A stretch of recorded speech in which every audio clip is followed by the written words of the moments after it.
වැඩි අද අපි ඇවිල්ලා ඉන්නේ නනිකර නගරයට. ඒ කියන්නේ දඹුල්පුරයට. ඓතිහාසික වශයෙන් විශාල උරුමකමක් දරන රංගිනි දඹුල්පුරයට.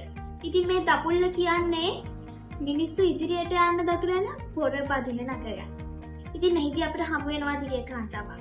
ඉතින් අද අපි සම්බන්ධ වුණේ දිය කාන්තාව සමග සුහද කතා බහක. ආයිබෝන් ඔබතුමිය. ආයිබෝන්. ඔබතුමිය ගැන පොඩි හැඳින්වීමක් කළොත් එහෙම. මම දඹුල්ල ප්‍රදේශයේ MBC ප්‍රියදර්ශිනී ව්‍යවසායික කාන්තාවක්. එතකොට ඔබතුමියගේ ගම් පළාත් එහෙම? මම නුවරඑළිය දිස්ත්‍රික්කයේ තමයි මගේ ගම. මම විවාහ වෙලා ඇවිල්ලා ඉන්නේ දඹුල්ල ප්‍රදේශයට. දැන් දඹුල්ලට ඇවිල්ලා අවුරුදු 20ක් විතර වෙනවා. ඉතින් ඔබතුමිය පවසනවා ඔබතුමිය ව්‍යවසායික කාන්තාවක් කියලා. ඔව් මම සමාවෙන්න මටත් එන්න කලින් මේ ඉන්ටර්වියු පටන් අරගෙන වගේ නේ මම ඉඳගත්තර කමන්නේ නැහැ නේ. කමන්නේ. ඉතින් කවුද මේ අපූර්ව නිවේදිකාව? මේ මගේ චූටි දුව. ශ්‍රීමහා දිව්‍යංගනි. ප්‍රියදර්ශිනී මහත්මියගේ චූටි දුව. ව්‍යවසායිකාවක් විදිහට ඉදිරියට ආපු දඹුල්ලේ මේ ප්‍රියදර්ශිනී මහත්මියගේ දුවත් ඒ වගේම දක්ෂතාවයෙන් පිරුණු තරුණියක්. ඉතින් තාමත් ඉස්කෝලේ අධ්‍යාපන ලබනවද? ඔව්. ඉතින් අපි ඇයට සුබපතනවා අම්මගේ අඩිපාරේ යමින් තමන්ගේ ජීවිතය ආලෝකමත් කරමින් අම්ම කිව්ව විදිහටම ඒ දක්ෂතාවත් එක්ක යන තරුණියක්. ඇත්තටම නිවේදන හැකියාව ගැන මම හරිම සතුටුයි. ඉදිරියටත් ඔයාගේ අනාගතේ සුබ වෙන්න කියලා ප්‍රාර්ථනා කරනවා. බොහොමත් ස්තුතියි. අපි මේ පුංචි දුවට සමු දීලා මේ ආදරණීය ව්‍යවසායිකාවත් එක්ක කතා කරලා බලමු. ඉතින් පුංචි හිමායා දිව්‍යාංගනා දුව හරි අපූර්වට පැහැදිලි කරා වගේ මෙතුණී ව්‍යවසායිකාවක්. ඉතින් මේ ව්‍යවසායිකත්වයේ කියන ඒත් එක්ක කොහොමද මේ ව්‍යවසායිකත්වය ගොඩනැගෙන්නේ? මම 2015 ලොතරැයි අලෙවි සහායිකාවක් විදිහට ලොතරැයි අලෙවි කුටියක සේවය කරනවා. ඊට පස්සේ මම 2017 අලෙවි නියෝජිතවරියක් හැටියට මම පත්වීම් ලබනවා දඹුල්ල ප්‍රදේශයට. එතෙන් සිට මේ වර්තමානයේ දක්වා මම අලෙවි කටයුතු ලොතරැයි අලෙවි කටයුතු කරගෙන යනවා.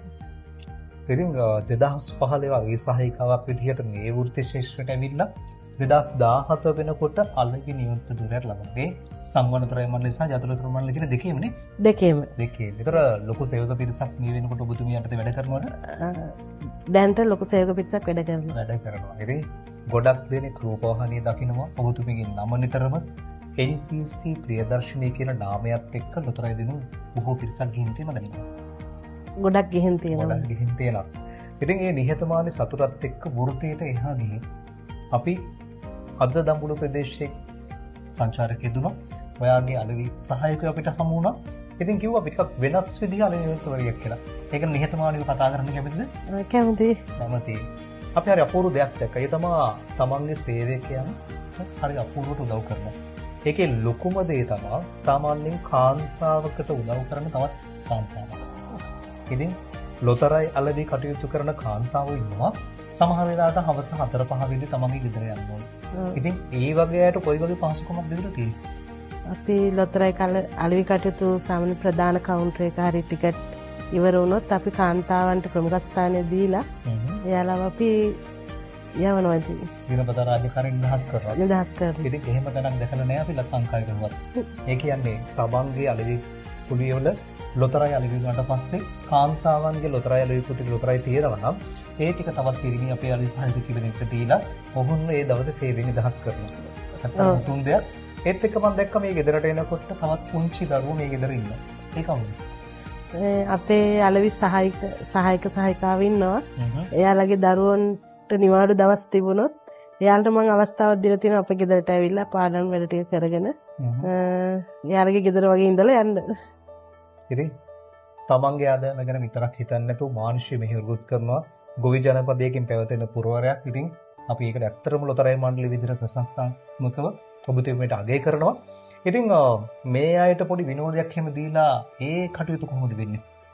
අපි වාර්ෂිකව ජනවාරි 1 වෙනිදාට අපි ෆන්ක්ෂන් එකක් කරනවා. ඊට අමතරව හැම අවුරුද්දකම අපි අගෝස්තු 31 චාරිකාව සම්බන්ධ කරගන්නවා සියලු මළව සහායක සහායිකාවන්ගේ දූ දරුවෝ එතකොට ස්වාමිවරු භාර්යාවරු එතකොට ගෙදර කවුරු හරි ඉන්නවනම් ඒ ඔක්කොම සම්බන්ධ කරන අපි විනෝද ගමනක් එක්ක යන සියලු වියදම් මගෙන් තමයි මම දරන්නේ. ඉතින් තමන්ගේ වෘත්තියට එහා ගිහින් තමත් එක්ක තමන්ගේ ආදායමත් තවත් වැඩි කරන ඒ ආදරණීයන්ගේ සියලු පවුල් එකතු කරගෙන වසරකට සැරයක් චාරිකාවක් ගෙනියන. දැන් අවුරුදු 4ක් තිස්සේ මේ දේ කරනවා.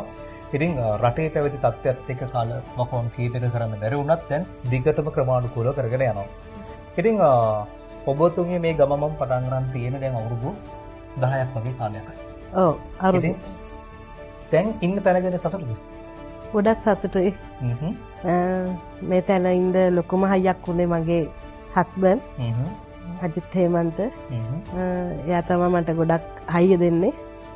එයාත් මේ ශේෂ්ත්‍රය මට ඉස්සරහට යන්න ලොකු උදව්වක් කරනවා. ඒ වගේම සංගන්ත ලොතරැයි මණ්ඩලයේ අපිට ඉන්න නිලධාරී සියලුම නිලධාරීන් ලොකු සහයෝගයක් දුන්නා. ජාතික ලොතරැයි මණ්ඩලෙත් එහෙමයි. ඒ ටික තමයි ඉතින් හරි නිහතමානී සතුටක් තියෙන්නේ. පුංචි තැනකින් පටන් අරන් අලෙවි සහායිකාවක් විදිහට මේ වෘත්තියේ ගමන පටන් අරන් දැන් අලෙවි නියුක්තවරයෙක් විදිහට ගොඩක් දෙනෙක්ට සේවය සපයමින් වෘත්තියට එහා ගිහින් මානුෂීය මෙහෙවරක් කරන කාන්තාවක් ඔබ. ඉතින් මේ වගේ අනික් කාන්තාවට ඔබට කියන්න තියෙන පණිවිඩය මොකක්ද? කියන්න තියෙන්නේ ඉතින් අපි ගැන විතරක්ම නෙමෙයි. අපි ළඟ වැඩ කරන සේවකයෝ ගැනත් හිතලා එයා අපි ගමනක් යනවා නම් ඒ ගමන අපි යනකොට අපෙත් එක්කම ඒ ගමන ඒගොල්ලෝ තරම් යන්න ඕනේ. අපි දියුණු වෙනවා නම් එයාලත් දියුණු කරන්න ඕනේ. ඒක තමයි මගේ හැඟීම. ඉතින් හොඳ ආදර්ශයක් ලබා දුන්නේ හැමෝටම වටිනා පණිවිඩයක් තමන් ගැන විතරක් නෙමෙයි තමන්ගේ සේවකයන් ගැන හිතමින් තමන්ගේ දියුණුව වෙනුවෙන් කටයුතු කරන්න කියලා. ඉතින් අවසන් වතාවට සංවර්ධන ලොතරැයි මණ්ඩලය වෙනුවෙන් අපි ඔබතුමීට ප්‍රාර්ථනා කරනවා මේ ඇවිත් තියෙන ගමනට වඩා ලොකු ගමනක් යන්න පුළුවන් කෙනෙක් ඔබතුමිය. ඉතින් තවත් විශාල සේවක පිරිසකට උදව් කරමින් ඒ මානුෂීය මෙහෙවර ඉදිරියට යන්න ශක්තිය ධෛර්යය ලැබිලා ලංකාවේ තවත් වැඩිපුර වාසනාවන්ත පිරිසක් බිහි කරන වාසනාවන්තයෙක් විදිහට NGC ප්‍රියදර්ශනිකේ නාමය තවත් රැව්පිළිවෙලින් ලැබීම කියලා ප්‍රාර්ථනා කරනවා. එහෙනම් ඔබතුමීට ස්තුතියි. ගොඩක් ස්තුතියි. ආයිබෝන්. ආයිබෝන්.